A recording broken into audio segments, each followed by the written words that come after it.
I received a letter one time, and stamped on the back of the envelope was a quote, or a fake Buddha quote. It said, "Doubt everything, the Buddha." The Buddha never said that. Basically what he said was, you test everything. Changes the dynamic. If you hold to the idea of the chapter, doubt everything, then the onus is put on the teacher. The teacher has to convince you. Whereas test everything means that you have to do the test. You have to commit yourself, at least to some extent. You have to see that the Dhamma is worth giving a try at least, and then you have to do whatever is needed to be done. That's where the principle of practicing the Dhamma in accordance with the Dhamma comes in. You don't say, I want a teaching that makes it easy for me. I want a teaching that makes it possible to gain awakening at the same time having a full-time job and taking on lots of other responsibilities. There are things you're going to have to give up if you really want to commit yourself, and that's what it is. You're not only testing the Dhamma, you're testing yourself. How sincere are you in your desire to put an end to suffering? Think about the Buddha and his path.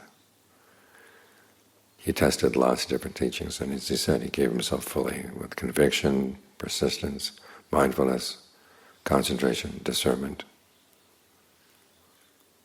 And then if he found out that the path he was testing did not work, he knew that the problem was with the path and not with him. Because if you don't give yourself to something really, then you never really give it a full test.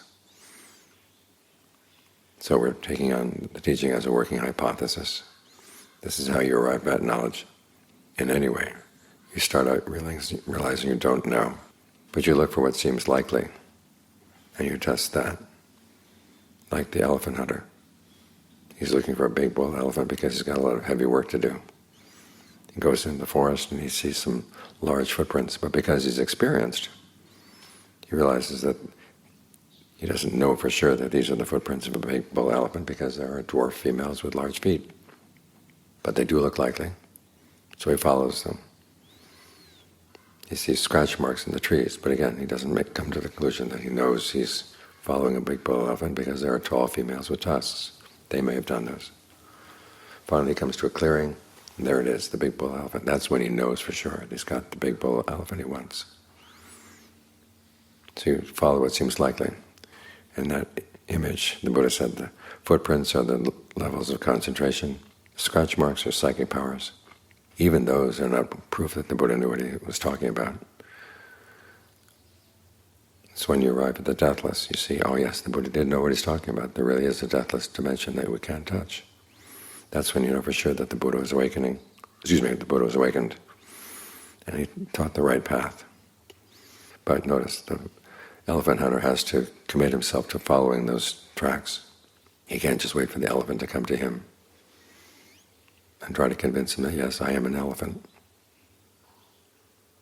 The hunter has to go out looking. So you have to go looking for what seems likely, and then you test it.